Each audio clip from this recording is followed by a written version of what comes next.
ওই নির্বাচনটিকে অবৈধ ঘোষণা করেছে এবং ইঞ্জিনিয়ার ইশরাক সাহেবকে মেয়র হিসেবে ইশরাককে ঢাকা দক্ষিণের মেয়র ঘোষণা আদালতের 2020 সালের 1 ফেব্রুয়ারি অনুষ্ঠিত হওয়া ঢাকা দক্ষিণ সিটি কর্পোরেশনের ডিএসসিসি নির্বাচনের ফলাফল বাতিল করেছেন আদালত। একই সাথে নির্বাচনে বিএনপি দলীয় প্রার্থী ইশরাক হোসেনকে মেয়র ঘোষণা করে রায় দেয়া হয়েছে।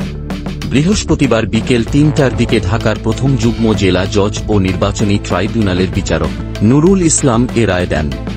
আদেশে নৌকা প্রতীক নিয়ে ডিএসসিসির সাবেক মেয়র শেখ ফজলে নূর তাপসকে মেয়র হিসেবে সরকারের গেজেট বাতিল করা হয়। একই সাথে ধানের শীষ প্রতীকের প্রার্থী ইশরাক হোসেনকে মেয়র হিসেবে ঘোষণা দেন। রায় ঘোষণার সময় আদালতে উপস্থিত ছিলেন ইশরাক হোসেন। অনিয়ম, দুর্নীতি ও অগ্রহণযোগ্যতার অভিযোগে ঢাকা দক্ষিণ সিটি কর্পোরেশন ডিএসসিসি নির্বাচন ও ফলাফল বাতিল চেয়ে 2020 সালের 3 মার্চ মামলা করেছিলেন মেয়র প্রার্থী ইশরাক হোসেন। মামলায় তৎকালীন প্রধান নির্বাচন কমিশনার সিসি K M Nurul Huda, returning কর্মকর্তা আব্দুল বাতেন ও দক্ষিণ সিটি কর্পোরেশনের মেয়র ব্যারিস্টার শেখ ফজলে নূর তাপস সহ 8 জনকে বিবাদী করা হয়। ইশরাক হোসেনের আইনজীবী তাহেরুল ইসলাম তৌহিদ বলেন, অনিয়ম, দুর্নীতি ও অগ্রহণযোগ্যতার অভিযোগে আমরা নির্বাচন বাতিল চেয়ে মামলা করেছিলাম।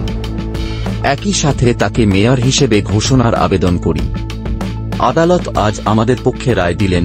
উল্লেখ্য, 2020 সালের 1 ফেব্রুয়ারি ঢাকা উত্তর ও দক্ষিণ সিটি কর্পোরেশনের নির্বাচন অনুষ্ঠিত হয়।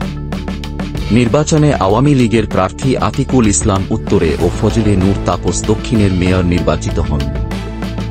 নির্বাচন কমিশন 2 ফেব্রুয়ারি ভোটের গেজেট প্রকাশ করেন। তারা শপথ গ্রহণ করে দায়িত্ব পালন করে আসছিলেন। শেখ হাসিনা সরকারের পতনের পর তাদের মেয়র পদ থেকে বহিষ্কার করা হয়। নির্বাচনী আইন অনুযায়ী ফলাফলের গেজেট প্রকাশের 3 দিনের মধ্যে নির্বাচনী ট্রাইব্যুনালে সংক্ষুব্ধ প্রার্থী বা তার মনোনীত ব্যক্তিকে আবেদন করতে হয়। মামলার পর পরবর্তী 180 দিনের মধ্যে তা নিষ্পত্তি করবেন ট্রাইব্যুনাল। সংক্ষুব্ধ ব্যক্তি রায় খুশি না হলে 30 দিনের মধ্যে তিনি নির্বাচনী আপিল ট্রাইব্যুনালে যেতে পারবেন। নির্বাচনী আপিল ট্রাইব্যুনাল 120 দিনের মধ্যে আপিলটি নিষ্পত্তি করবেন।